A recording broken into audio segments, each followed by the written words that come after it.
es un momento sublime dentro del culto, hermanos. Vamos a abrir la palabra del Señor en el libro de Filipenses, capítulo 2. Filipenses, capítulo 2, versículo 1 hasta el versículo 18. Vamos a leer del 1 al 18.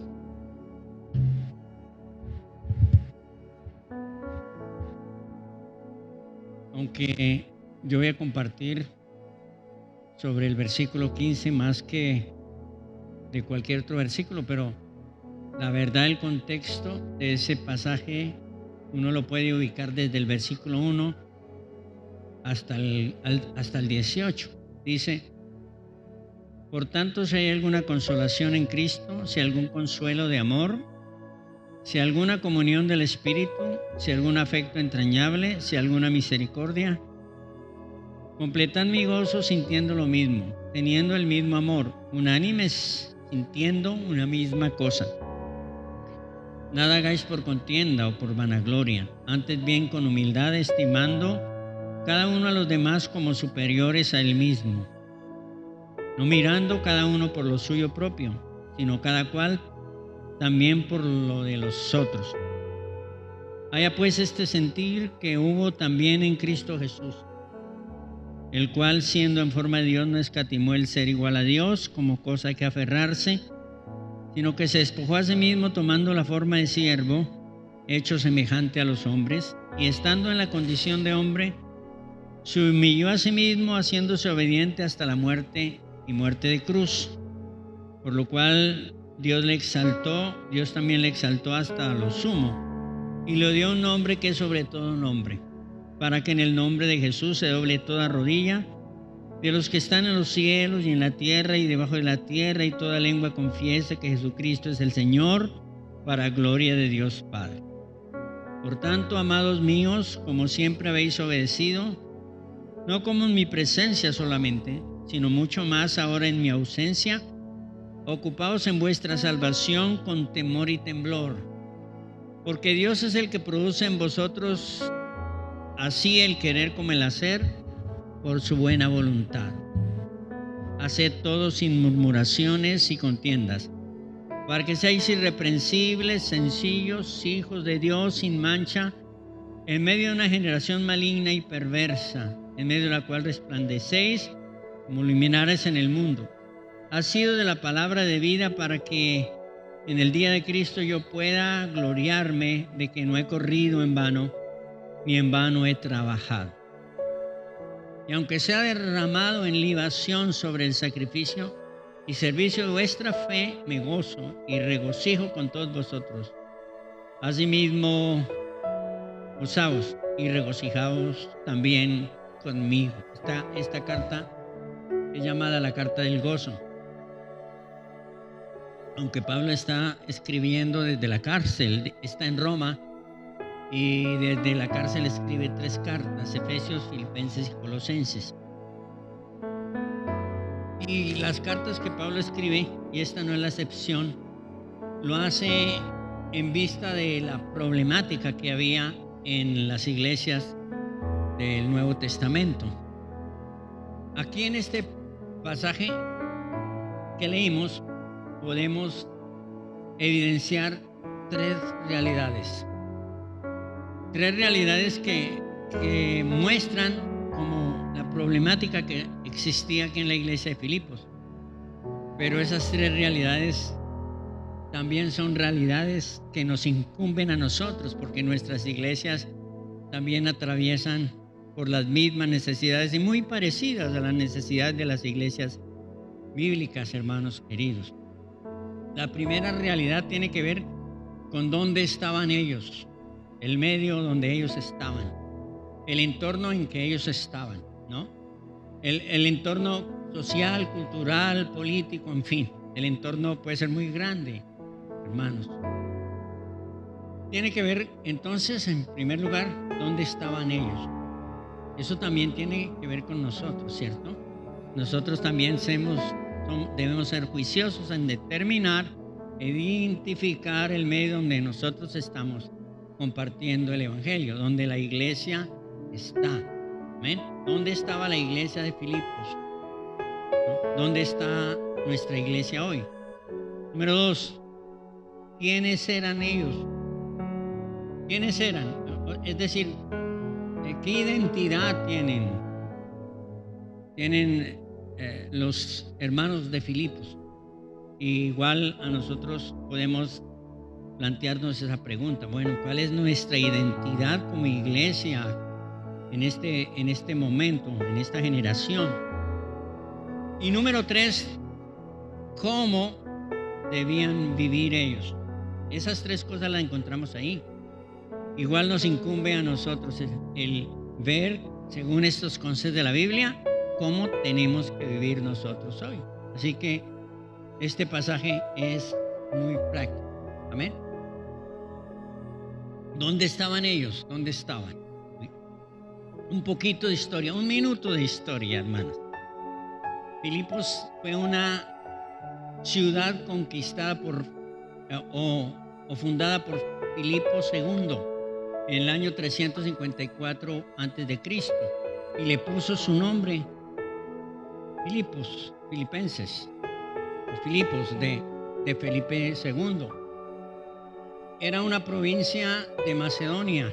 Macedonia está al oriente, al oriente de Grecia, al norte del Mediterráneo, entre el Mediterráneo y el Mar Negro, norte de Asiria, donde hoy es Turquía, mejor dicho. Eso era Macedonia. Y había 3 ciudades importantes en Macedonia, que era Tesalónica, Berea y Filipos. La más importante de todas era Filipos. Filipos era una ciudad comercial, porque por allí pasaba la ruta comercial que unía Oriente a Occidente, que iba desde Roma, hermanos amados, hasta China, hasta el Occidente. Y esa gran carretera, ¿no?, intercontinental, ¿no?, por donde pasaban las carrozas con las especies aromáticas, el oro y, en fin, todo el tipo de comercio, telas y tintex y todo eso. Eran ciudades que quedaban cerca a esa carretera, eran ciudades básicamente comerciales, hermanos. Esta provincia fue conquistada, toda Macedonia fue conquistada por el Imperio Romano, por los Césares, Julio César, en el año 60 antes de Cristo. Es decir, en sí esa es la ciudad. Pero ¿dónde está la iglesia? ¿En medio de qué está la iglesia? ¿Dónde están ellos, mejor dicho? En primer lugar, ellos en un ambiente interno, ellos son una iglesia muy pobre. Dice, segunda a los Corintios, capítulo 8, dice de esa pobreza. Versículo 1 dice así, voy a leerles un poquito. Dice, asimismo, hermanos, os hacemos saber la gracia de Dios que se ha dado a la iglesia de Macedonia, varias iglesias, las 3 iglesias, que en gran prueba de tribulación, la abundancia de su gozo y su profunda pobreza abundaron en riquezas de su generosidad. Entonces esta iglesia es muy pobre. La palabra pobreza aquí, hermanos, es la palabra tochos, que quiere decir pobreza extrema o pobreza límite. Eran muy pobres, hermanos. Pero a pesar de ser tan pobres, eran generosos. Fíjese lo que dice el versículo 3. Pues doy testimonio de que con agrado han dado, conforme a sus fuerzas y aún más allá de sus fuerzas. 4 dice, pidiéndonos con mucho ruego que les concediésemos el privilegio de participar en este servicio para los santos. Pablo está hablando aquí de la ofrenda que está recogiendo para ayudar y socorrer a los hermanos que están en Jerusalén atravesando un periodo de hambre. Se entiende que hubo una gran sequía, hermanos, y entonces la iglesia de Jerusalén está en una hambruna y Pablo recoge esta ofrenda. Y Filipenses Y sin duda no le pidió a Filipenses, hermanos, que colaborara porque era una iglesia muy pobre. Y entonces ellos dijeron, no, nosotros también queremos colaborar, déjenos participar de ese privilegio, dicen ellos. Eran generosos porque en el capítulo 4, versículo 1, Pablo les agradece que en un momento de pobreza ellos le hayan mandado a Pablo una ofrenda. Miren, versículo 1. Así que, hermanos míos, amados y deseados gozo y corona mía. No, eso es 4:10. En gran manera me gozaba en el Señor de que al fin habéis revivido vuestro cuidado de mí, de lo cual también estabais solícitos, pero os faltaba la oportunidad. Y luego dice Pablo, ninguna iglesia ha participado en este servicio sin ustedes, dice Pablo. Esta es una iglesia muy pobre, pero es una iglesia generosa, hermanos queridos. Número 3, esta es una iglesia perseguida.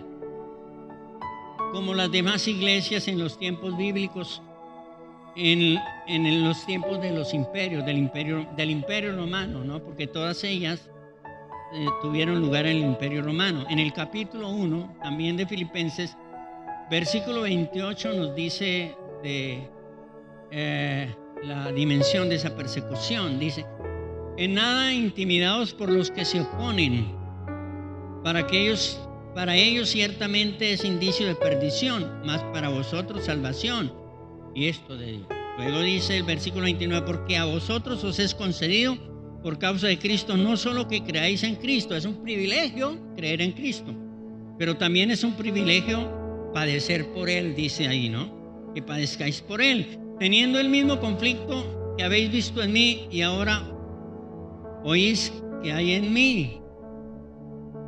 Esta persecución es una persecución auspiciada por el imperio.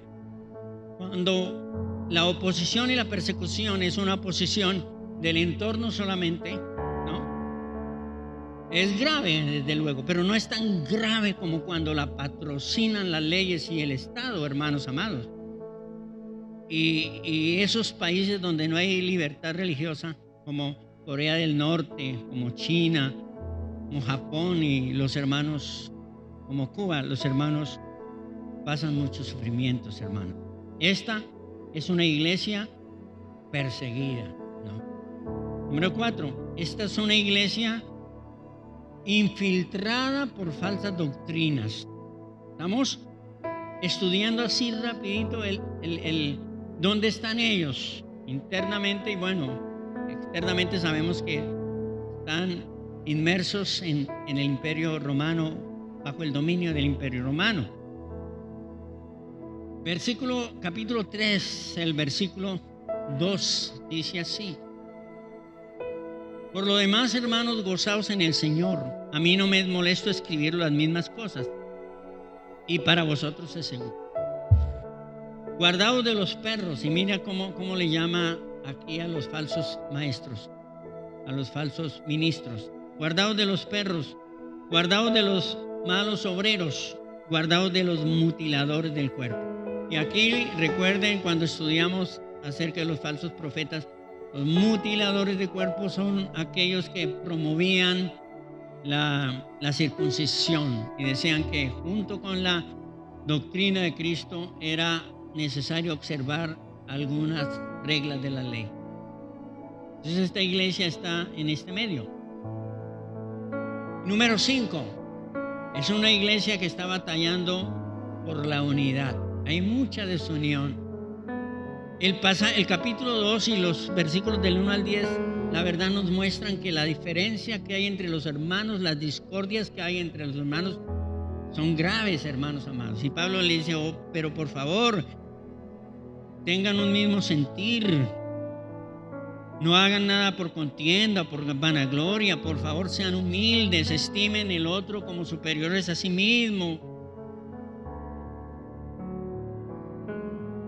Y en el 4:2 corrige a dos líderes hermanas que están agarradas las dos. El versículo 1 dice así: que hermanos amados y deseados gozo y corona mía, estás firmes en el Señor, amados. ruego a Evodia, se llamaba una líder de la iglesia, y a Sintique, la otra líder, que sean de un mismo sentir en el Señor. Estaban disintiendo, estaban teniendo diferencias. ¿Los hermanos en las iglesias tienen diferencias? Sí, desde luego que sí. Todas las iglesias tienen problemas. Esta es una iglesia buena del Nuevo la carta del gozo, dígame, es esta. Pero vemos toda esta problemática que está pasando esta iglesia. Estas hermanas están en contienda, tienen una diferencia, no dice cuáles son las razones. Versículo 3 dice, le dice al pastor, creo que el pastor era Epafras de Filipos, dice: asimismo te ruego también a ti, compañero fiel, el pastor, ¿no? Compañero fiel, que ayudes a estas que combatieron juntamente conmigo en el evangelio, con Clemente y también los demás colaboradores míos, cuyos nombres están inscritos en la vida, y luego en el libro de la vida. Luego el 4 dice: regocijaos en el Señor siempre. Os digo regocijaos. Y el 5 dice: sean gentiles. Es decir, Pablo está usando un lenguaje que llama a la concordia, a la unidad, a dejar las diferencias. Y esa es una obligación que nosotros tenemos. No estamos exentos de tener diferencias, ¿no es cierto? Y de pronto de que algunos de nuestros hermanos se contraríen con otros. Pero ya es triste cuando ya se forman bandos en la iglesia, como sucedía en la iglesia de Corinto, ¿no? Había bandos, ¿verdad? Aquí hay dos bandos, los bandos de Evodia y el bando de Sintique, que están enfrentados. Y Pablo quiere corregir eso. Pero número 6, esta iglesia es una iglesia que está inmersa en un medio corrupto y perverso. Versículo 15. Para que seáis irreprensibles y sencillos hijos de Dios sin mancha, en medio de una generación maligna y perversa. Y yo le podría poner a esta enseñanza: cómo vivir en medio de una generación maligna y perversa. Ese sería un buen título, ¿no?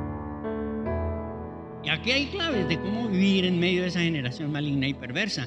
Para que sean irreprensibles y sencillos hijos de Dios sin mancha en medio de una generación maligna y perversa, en medio de la cual resplandecéis como luminares en el mundo, sido de la palabra de vida, para que en el día de Cristo pueda gloriarme de que no he corrido en vano, ni en vano he trabajado. Quítenme la luz roja porque no puedo ver.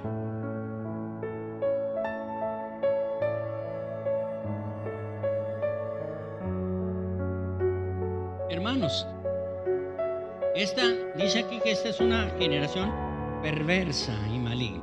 Generación tiene que ver con gente que vive en un determinado tiempo.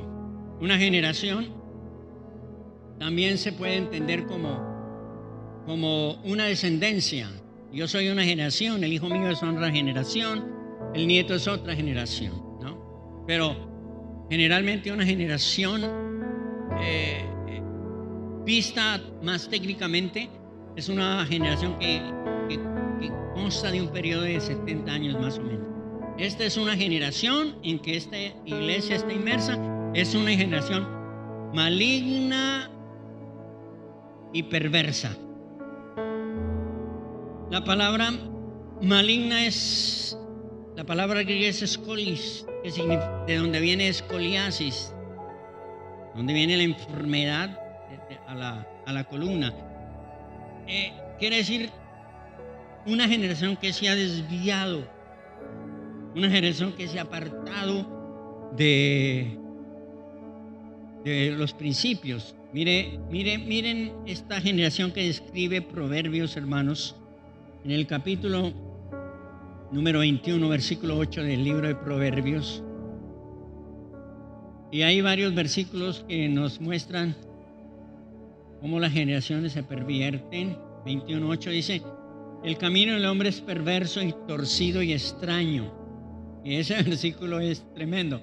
El camino del hombre es perverso, torcido y extraño. Hay cosas que hacen los hombres que son extrañas. Mas los hechos del impío son rectos. Mejor es vivir en un rincón del terrado que... Bueno, leamos ahora el Proverbios 3:12, Proverbios 2:11, atrás, 2:11.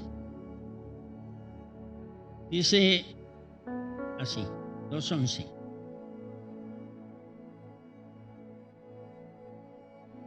La discreción te guardará, te preservará la inteligencia para librarte del mal camino, de los hombres que hablan perversidades, que dejan el camino derecho, que andan por sendas tenebrosas, que se alejan haciendo el mal, que huelgan en las perversidades del vicio, que se huelgan, cuyas veredas son torcidas y torcidos sus caminos. Esta es una generación a la cual está escribiendo Salomón, una generación perversa y torcida. Y está aconsejando a un joven tener cuidado con esa generación. Y perversa, maligna y perversa es distorsionada. Y hermanos, nos compete a nosotros saber dónde estamos, ¿no? Nosotros estamos en un contexto general, ¿cierto? En un contexto general que es perverso y corrupto. Estamos en un medio generalizado de corrupción. La corrupción es total, hermanos. Amén. Y estamos en un medio donde el pecado y la maldad es respaldado por las leyes, ¿cierto? Por ejemplo, los matrimonios entre parejas gay son respaldados por las leyes, hermanos. Y ir contra esas leyes, hermanos amados, es causal, ¿no?, de castigo, hasta de cárcel. Y hay pastores que ya están en la cárcel porque desde sus púlpitos han predicado contra las parejas gay, son tildados de homofóbicos. Todo aquello que atenta contra la palabra de Dios, ¿no?, que le resta importancia a los mandamientos del Señor en su palabra, es perverso y torcido. Y esas leyes son perversas y torcidas. Las leyes que apoyan el aborto, por ejemplo. Estamos en ese medio, ¿cierto? Y no tardará en que aquí, hermanos amados, se aprobó el matrimonio homosexual aquí en Colombia. Y están al portas de aprobar el aborto generalizado. Amén. Y a unas universidades, la distrital, la nacional y otra universidad presentaron, su departamento jurídico presentó al gobierno una petición para que se apruebe en Colombia el aborto.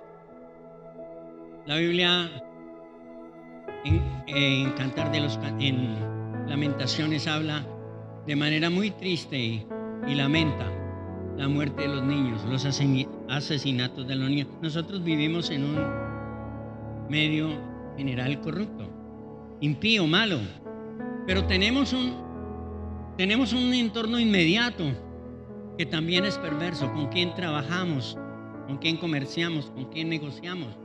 Gente que es tramposa, gente que es mentirosa, gente que es vulgar, gente que, en fin, amén, con distintas costumbres pagadas. Y a veces están algunos hermanos en un medio bastante corrupto, hermanos amados, y son hasta tentados a acceder, hermanos, a algunas pretensiones de ese medio.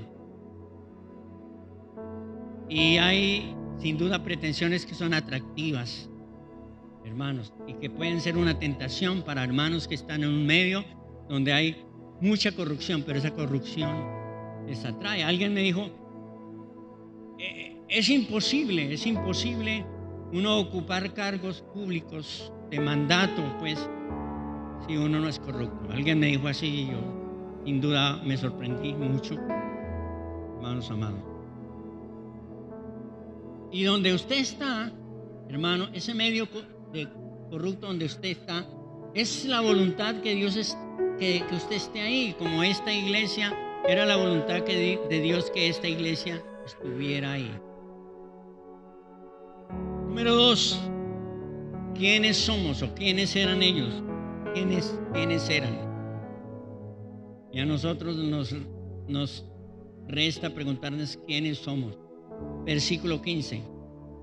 Para que seáis irreprensibles y sencillos hijos de Dios. Eso es lo primero. Para que ellos entiendan que son hijos de Dios, ¿no? ¿Quiénes somos, hermanos? Somos hijos de Dios. Somos hijos de Dios. Y eso es importante. Logramos dimensionar la importancia de lo que es ser hijo de Dios. Pues la Biblia dice que el que no es hijo de Dios es hijo del diablo, hermanos. Y es así de cortante la Biblia en calificar al que no tiene a Cristo en su corazón como hijo del diablo. Es la Biblia que lo califica, no nosotros los predicadores. Mira 1 Juan capítulo 3 versículo 10. En esto se manifiestan los hijos de Dios y los hijos del diablo. Dice, todo aquel que no hace justicia, es decir, la justicia tiene que ver con el evangelio, con la palabra de Dios, con la obediencia, ¿no? Todo aquel que no tiene la justicia de Cristo es hijo del diablo. Y todo aquel que no hace justicia y no ama a su hermano no es de Dios. Y si no es de Dios, pues entonces es del diablo. Y luego más abajo habla de Caín, versículo 2, que era del diablo. Versículo 12. No como Caín, que era del maligno. ¿De quién era Caín? Del maligno, es decir, del diablo. Y mató a su hermano. ¿Y por qué causa le mató? Porque sus obras eran malas y las de su hermano eran justas. ¿Por qué Caín mató a Abel? ¿Porque era malo Caín? No solamente eso, porque era del maligno. Amén. Porque era hijo del diablo y Caín era hijo de Dios. Mi hermano, así que es supremamente importante entender que somos hijos de Dios. Y como somos hijos de Dios y estamos inmersos en un entorno perverso y torcido, como dice aquí, tenemos que vivir como hijos de Dios. Creo que el apóstol le está recordando a estos hermanos, ustedes están en ese medio, pero acuérdense de una cosa, ustedes son hijos de Dios, no son hijos del diablo y no se pueden comportar como los hijos del diablo porque ustedes son hijos de Dios. Juan se sorprende en el capítulo 3 al pensar en que es un hijo de Dios. Dice él, mira cuál amor nos ha dado el Padre para habernos hecho hijos de Dios. Aquí no estamos diciendo que somos hijos del rey, que somos hijos de una persona importante, que en fin. Aquí estamos diciendo que somos hijos de Dios, hijos del más importante, del más grande. Por eso, hermanos, tenemos que vivir como hijos de Dios. En ese medio tenemos que vivir como hijos de Dios. Eso es lo que dice la palabra. Y como hijos de Dios, dice Pedro, el misterio y el secreto de ser hijos de Dios es que como hijos de Dios tenemos la naturaleza divina. Dice segunda de Pedro 1, 2 al 4. Dice que Dios nos ha dado grandísimas promesas para hacernos, y una de esas promesas, participantes de la naturaleza divina. Yo sí quisiera que usted comprendiera esta doctrina. El que es salvo, el que ha recibido al Señor en su corazón, él tiene una naturaleza distinta a la naturaleza del impío. Como el gato tiene una naturaleza distinta a la naturaleza del cerdo. El gato es limpio, siempre usted lo ve limpio, y el cerdo es siempre sucio. Y la naturaleza del cerdo es el mugre, es el barro, es la suciedad. Esa es su naturaleza. La del gato es otra. Es una naturaleza de los que son hijos de Dios y otra naturaleza de los que son hijos del diablo. Amén, hermano. Donde usted trabaja debe de ahora en adelante recordar esto. Cuando escuche las conversaciones perversas de sus compañeros, los chistes de doble sentido y los procesos y procedimientos corruptos que ellos hacen. Usted debe recordar que usted no es hijo del diablo como ellos para obrar como ellos, que usted es hijo de Dios, y como hijo de Dios, entonces debe comportarse. Pues el ser hijo de Dios es uno de los más altísimos privilegios que una persona pueda tener. Y si una persona es llamada a tener privilegios, entonces es llamada a tener responsabilidades y obligaciones. Puede haber privilegios sin tener responsabilidades, mis hermanos. Número 2, estamos hablando de quiénes somos según este pasaje, ¿no? Para hacer honor al estudio hermenéutico de los pasajes bíblicos. Número 2, somos luminares en el mundo, dice aquí, para que seáis irreprensibles, hijos de Dios sin mancha, en medio de una generación maligna y perversa, en medio de la cual resplandecéis como luminares. Ellos están inmersos en ese mundo corrompido, pero ¿cuál es su función, hermanos? Ser luz, ser luminar. La palabra luz es boster, que significa luz del sol, luz de la luna, luz de las estrellas. Si no tuviéramos la luz del sol, esto sería una penumbra total. No habría vida, pero sería una penumbra total. Aún en la noche, cuando el sol está en otro hemisferio, tenemos la luz de la luna, hermano. Este mundo sin la luz del evangelio es una penumbra total. Y justamente donde hay tinieblas es donde se necesita la luz. Donde hay, en medio de esta generación perversa y corrompida, se necesitan cristianos que sean luz. Que la gente vea que son distintos. Ve, hermano. Pase conmigo por un momento a Mateo, capítulo número 5.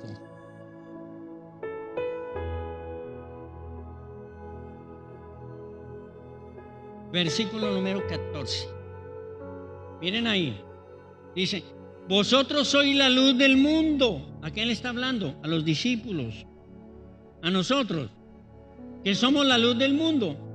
¿Cierto? El mundo está en tinieblas. Pero el que es hijo de Dios es luz en ese mundo. Dice, una ciudad asentada sobre un monte no se puede esconder, ni se enciende una luz y se pone debajo de un almud, sino sobre el candelero y alumbra a todos los que están en casa. Así alumbre vuestra luz delante de los hombres para que vean vuestras buenas obras y glorifiquen a vuestro Padre que está en los cielos. 3 cosas aquí en este pasaje sobre la luz. Primero, la luz debe verse. Eso es lo primero que dice, la luz debe verse. No se coge una luz y se mete debajo de un cajón, porque no sirve por allá la luz. La luz tiene que ponerse alta en un candelero que alumbre a todos. Querido hermano, donde usted está trabajando, tiene que ser un candelero levantado para que todos los otros vean la luz. Es lo que me está diciendo aquí.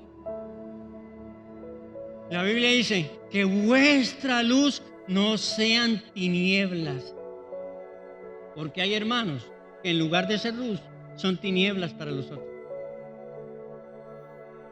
Número 2, dice que la luz alumbre a los que están en su casa.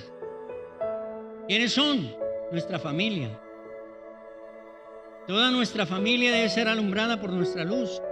El primero que conozca a Cristo es luz, su familia. Y yo me encuentro a veces que hay hermanas o padres que me dicen, pastor, vaya y le comparte a mi esposo. El derecho de compartirle según la Biblia es la esposa, que es cristiana. La Biblia dice que la esposa debe ganar al esposo sin palabra, con puro testimonio. Entonces le dice: pastor, compártele a mi esposo, vea. Yo preparo una reunión especial y usted le comparte. Bueno, yo voy de todas maneras, pero la obligación es de ella.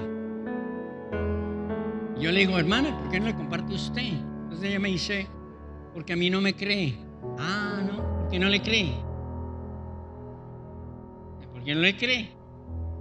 ¿No? Mano, que alumbre a todos los que están en casa. Y número 3, que alumbre a todos los hombres. Entonces usted tiene la obligación de ser luz en su casa y su familia, y de ser luz en el trabajo y la universidad, en el colegio y donde usted vaya. Débeme entender eso. Mire, más arriba, el versículo 13.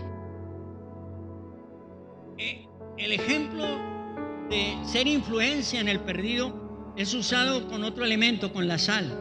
Vosotros sois la sal de la tierra. Pero si la sal se desvaneciere, ¿con qué será salada? No sirve para nada, sino para ser echada fuera y hollada por los hombres.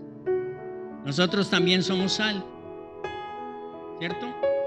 Y la esencia e importancia de la sal es que sala. Si la sal, y los científicos dicen que es imposible que la sal pierda su esencia porque ya deja de ser sal. Pero aquí usa esa figura, dice: si la sal pierde su esencia de ser sal, no sala, pues no sirve. Pues ¿para qué? Ninguno iría a comprar una libra de sal que no sale. No existe, eso es imposible. La sal siempre sala. Pero lo que sí es posible es que hay hermanos que, teniendo que ser sal, pierden su esencia y no salan. Mire, hermano, cuando usted en su empresa participa de cosas que usted entiende por el Espíritu que no son correctas, usted empieza a perder su sabor como sal, empieza a perder influencia sobre las personas, empieza a perder capacidad de evangelismo. Satanás empieza a taparle la boca a usted y a llenarlo de vergüenza porque usted no tiene un testimonio para compartirle a la gente. ¿O no es así? Usted participa en su empresa, en una fiesta de la empresa, y la presión de los amigos lo lleva a que usted se tome una cerveza. Usted toma la cerveza. Las borracheras empiezan por tomarse una cerveza. Y esa persona que se toma una cerveza, ¿es pecado tomarse una cerveza? ¿Se va a ir al infierno? Pues no se va al infierno. Pero el impío sabe que los cristianos no toman. Y cuando un cristiano se toma una cerveza, los impíos dicen: no, que los cristianos no toman. ¿O no es así? ¿No que no toman? Primero los incitan a tomar y luego les dicen: no, que no toman, no, que los cristianos no toman. Entonces, si saben los impíos. ¿Y usted qué dice? Pues la boca se le tapa. ¿Por qué? ¿Qué dice? Porque su sabor como sal empieza a perder. Usted empieza a ser tapado la boca. Y esa es una estrategia del diablo poderosa para quitarle influencia y poder donde usted está, donde usted vive, donde usted trabaja. Usted se agarra con un vecino, usted tiene un problema con un vecino y el diablo empieza a taparle la boca para que usted no evangelice el sector donde usted está. Usted pierde su sabor. Y Dios lo ha puesto para hacer luz y ha puesto para hacer sal, según estas enseñanzas de la Biblia. Amén.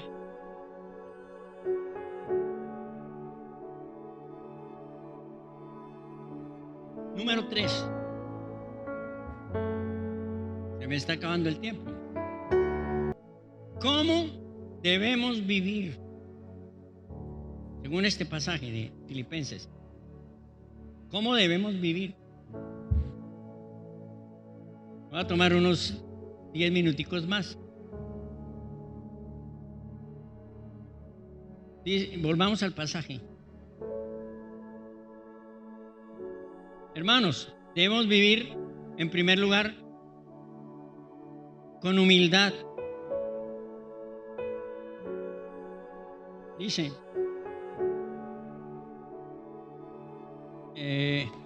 dice así, el capítulo 2, el versículo 3. Nada hagáis por contienda o por vanagloria, antes bien con humildad, estimando cada uno a los demás como superiores a él mismo. ¿Cómo debemos vivir? Debemos vivir con humildad, hermanos. En el capítulo 20 del libro de los Hechos, Pablo, quien era un destacado ministro, hermanos, yo creo que ha sido el más grande, importante ministro que la iglesia en todos los tiempos ha tenido. No ha habido uno tan grande como él. Pero Pablo vivió en una humildad gloriosa. Capítulo 20, versículo número 17 al 19 dice, versículo número 19, sirviendo al Señor, dice Pablo, está hablando a la iglesia de Mileto, con toda humildad y con muchas lágrimas y pruebas que me han venido por acechanza de los judíos. Hermano, un cristiano tiene que vivir ahora con humildad. ¿Ven? Cuando los ministros empiezan a ser famosos, empiezan a llenarse algunos de altivez y de orgullo. Y esa es una tentación propia del ser humano. Y Pablo también lo expresa, que él estaba tentado en enorgullecerse y que por eso el Señor puso un aguijón en su carne para humillarlo. Aquí en este pasaje, Pablo pone como ejemplo de humildad a Jesucristo. Dice ahí, haya pues en vosotros este sentir. Hermanos, estos hermanos tienen conflictos, diferencias, porque esos hermanos son humildes. Ellos no son humildes. Ellos se creen superiores a los demás. Ahí Pablo dice, oiga, no hagan eso. Haya pues en vosotros ese sentir que hubo también en Cristo, el cual siendo en forma de Dios no estimó el ser igual a Dios como a cosa que aferrar. Y necesitaríamos mucho tiempo para explicar esto tan glorioso. Pero solo 3 cosas de Jesús, de su humildad. Primero, recuerden su nacimiento.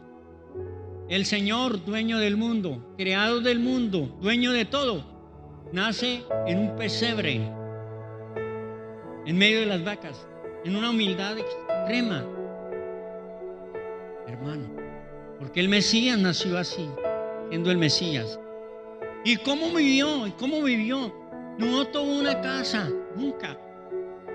Y es fácil demostrar en la Biblia que no tuvo casa. ¿No es cierto? Cuando un hombre le dijo, Señor, te seguiré a donde quiera que yo vaya, tú vayas. Y él le dijo, las aves del cielo tienen sus nidos y las zorras sus guaridas, y el Hijo del Hombre no tiene donde recostar su cabeza. Ese hombre pensaba que podía lucrarse en el ministerio de Jesús, y Jesús dijo, no me siga porque yo no tengo nada que ofrecerle. No hay lucro en mi ministerio. Jesús fue humilde. Yo no entiendo cómo los predicadores de la prosperidad se atreven de manera desvergonzada a decir que Jesús fue rico, porque su túnica era una túnica fina. Y qué evidencia tan tonta esa, ¿no es cierto? Hermano, mire, el vivir de Jesús fue un vivir humilde. Cuando entró a Jerusalén como rey, el rey de los judíos, los reyes entraban como reyes, por favor, en carrozas, con comitivas, hermanos, con desfiles imponentes. Así eran los reyes de aquel entonces. Esos reyes que iban a batalla y conquistaban, venían con los reyes vencidos y el ejército vencido, mostrando sus triunfos y su gloria. Y había canciones, ¿se acuerdan los triunfos de Saúl y cómo cantaban las mujeres cuando volvió David? Y claro, Jesús no entra en un carruaje importante, no tiene esa comitiva. Jesús entra en un pollino. Y los enemigos se burlan. Y ese es el rey, entrando a la ciudad en un pollino. Ese es el rey. No, pues qué. Hermanos, yo creo que si Jesús viviera en este tiempo, ¿Usted cree que Jesús tendría un avión privado como algunos ministros tienen hoy, avión privado?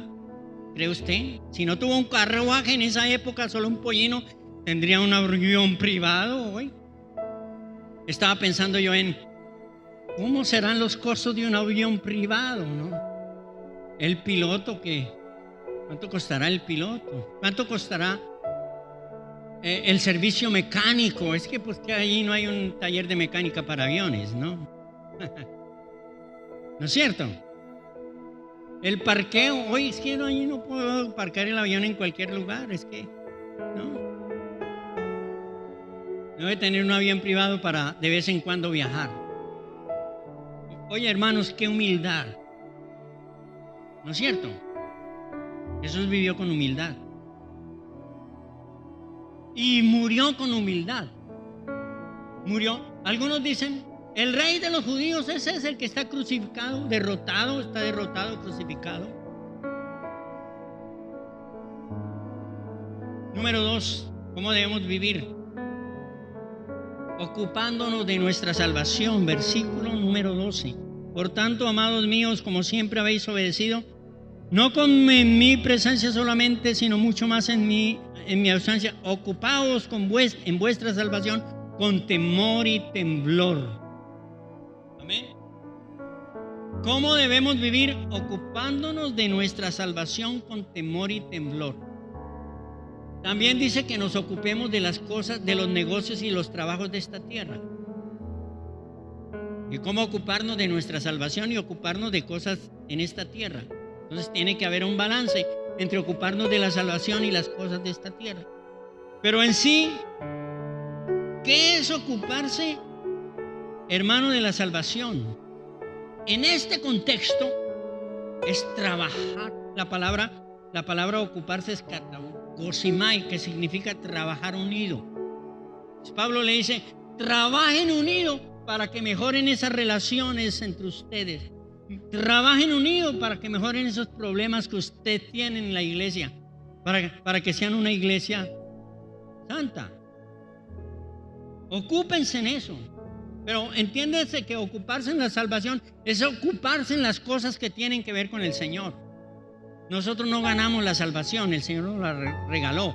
Y porque tenemos la salvación nos ocupamos en ella. Por eso oramos, por eso nos congregamos, por eso vamos al culto, por eso hacemos el devocional, porque estamos ocupándonos en la salvación. Hermano, ¿cómo tenemos que vivir? Ocupándonos de nuestra salvación. La Biblia dice que es posible descuidar la salvación en Hebreos capítulo 2. Hay hermanos que se han venido alejando y distanciando. Hermanos, hay algunos hermanos que crasamente y abiertamente saben que están desobedeciendo. Lo saben. Están descuidando su salvación. No se están ocupando en la salvación. A la postre, lo que nos va a bendecir para la eternidad es ocuparnos de la salvación.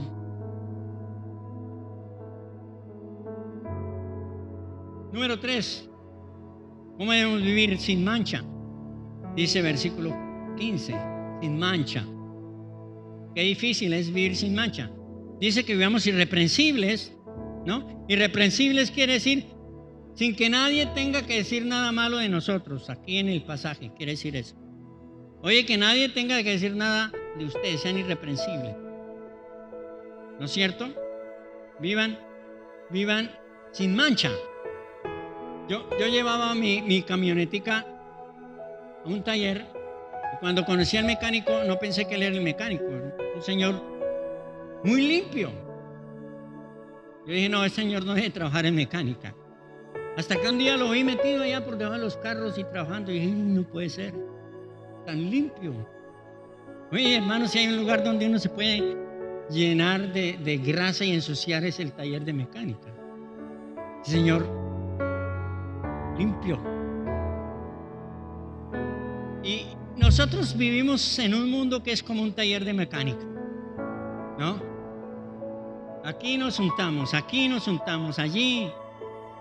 Y el consejo es, oye, vivan sin mancha, procuren vivir como ese mecánico. Sin mancha. Número 4, dice que sencillos, sin mancha y sencillos. El doctor David Bussi, en su comentario en Doing More, dice que sencillo es quedarse sin cuernos. En este contexto, ¿por qué sin cuernos? Porque los cuernos son un elemento de contienda. Las ovejas no tienen cuernos porque no son llamados a las contiendas. Entonces Pablo lo que les está diciendo, los hermanos que tienen cuernos, quiten los cuernos, porque Dios no los ha llamado a la contienda. Ustedes no son toros de casta, ustedes son ovejas. Entonces quiten los cuernos para que aprendan a vivir como ovejas, ¿no? Y número 5 dice que vivamos sin murmuraciones ni contiendas. Gloria a Dios. Entonces, ¿dónde estamos? ¿No? El entorno donde estamos, ¿quiénes somos? ¿Quiénes somos? Somos hijos de Dios. ¿Quiénes somos? Somos luz. ¿Dónde estamos? En medio de un mundo corrupto, impío, ¿cierto? En el que tenemos que ser luz, en el que somos hijos de Dios, en el que tenemos que ser sal. ¿En qué tenemos que ocuparnos? En la humildad, en vivir más humilde cada día. Humilde no significa pobreza. Humilde es una condición interna del corazón,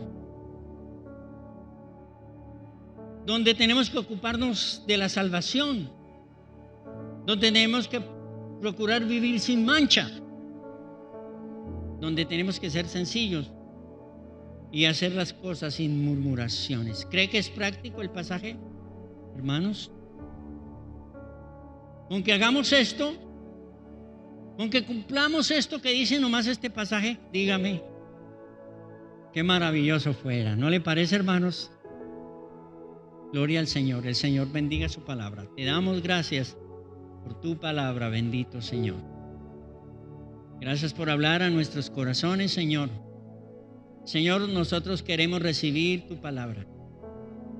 Y danos, Señor, esa vianda, bendito Dios, que nos edifique. Te damos gracias, Señor. En el nombre de Jesús oramos. Amén.